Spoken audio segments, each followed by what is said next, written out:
De ce fait, et depuis 2005, l'approche globale sur la question des migrants, des migrations et de la mobilité constitue le cadre des relations de l'Union européenne avec les pays tiers dans les domaines de la migration et de l'asile.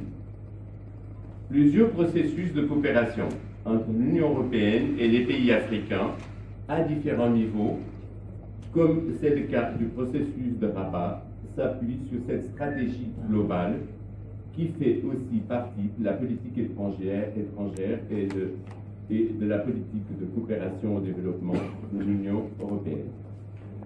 La migration est un phénomène à multiples visages, mais qui touche d'une façon ou d'autre autant les pays africains que ceux de l'Europe. Et elle est l'un des principaux éléments de l'interaction humaine à l'intérieur de nos continents et entre ceux-ci et revêt par conséquent une dimension fondamentale dans le dialogue entre l'Afrique et l'Europe. C'est sur ces constats et en réponse aux drames humains qui se déroulent tant dans le désert que sur la Méditerranée, où des centaines de jeunes Africains trouvent la mort en tentant de rejoindre l'Europe, que le sommet de La Valette s'est tenu en novembre dernier pour donner la possibilité aux États africains et européens, ainsi qu'aux organisations régionales, de discuter sur les défis et opportunités que représentent les flux migratoires entre nos continents. Messieurs les ministres, mesdames et messieurs, l'objectif visé est donc que les pays européens et africains travaillent ensemble dans un esprit de partenariat et trouvent des solutions communes à des problèmes communs.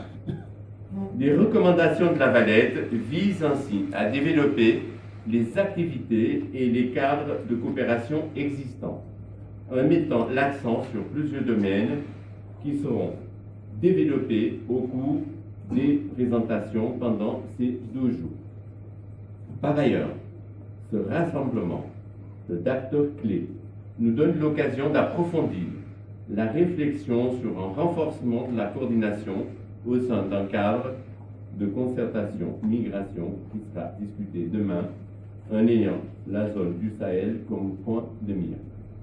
En effet, le sujet est d'autant plus préoccupant dans cette région que le nombre de migrants qui transitent vers la Méditerranée s'est accru exponentiellement ces dernières années, avec une grande partie provenant de l'Afrique subsaharienne. S'agissant du Niger, il convient de relever que pour l'instant, le pays reste essentiellement une voie, une zone de transit pour les migrants des pays tiers vers le nord de l'Afrique. Mais cela risque de changer à tout moment dans un contexte national marqué par l'explosion démographique et par une population très jeune et trop souvent sans opportunité d'emploi ou formation.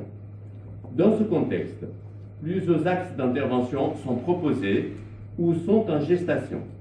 Si certains fossés peuvent se combler par l'intervention de différentes parties prenantes dans le secteur, il est clair et essentiel que personne ne pourra fournir une solution complète. C'est pourquoi il est donc impératif d'avoir une coordination effective, efficace et durable pour répondre à ces défis. Mesdames et messieurs, nos échanges d'informations sur les questions migratoires et nos cadres d'intervention pour lutter contre la migration irrégulière seront d'une importance capitale au cours de cette table ronde qui finalisera demain avec une séance dédiée aux conclusions à partir de 17 heures, à laquelle j'espère que vous tous pourrez participer.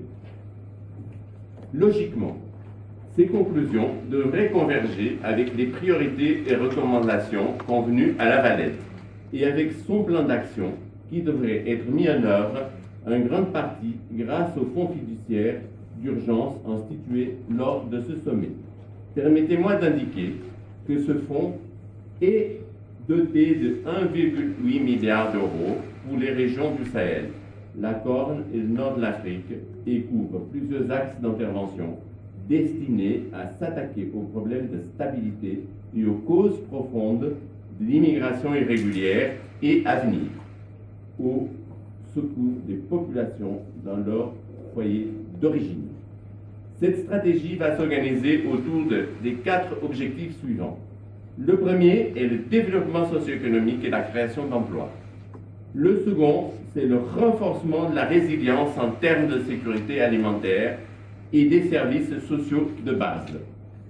Le troisième vise l'amélioration de la gestion de la migration dans les pays d'origine, transit et destination.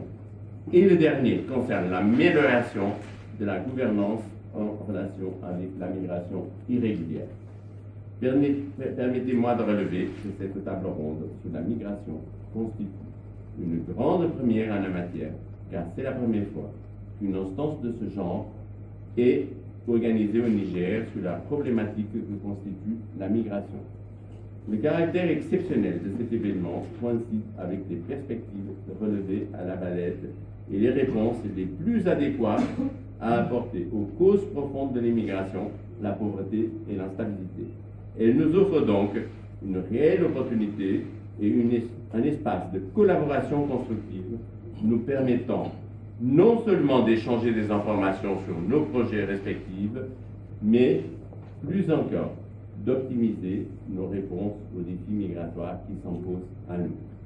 Messieurs les ministres, mesdames et messieurs, pour conclure, je tiens à vous remercier pour tous les efforts consentis, les engagements et les réalisations à venir, mais encore et surtout pour vos contributions pour une amélioration de la coordination des acteurs et des interventions dans ce secteur auquel sa sensibilité lui confère toute son importance.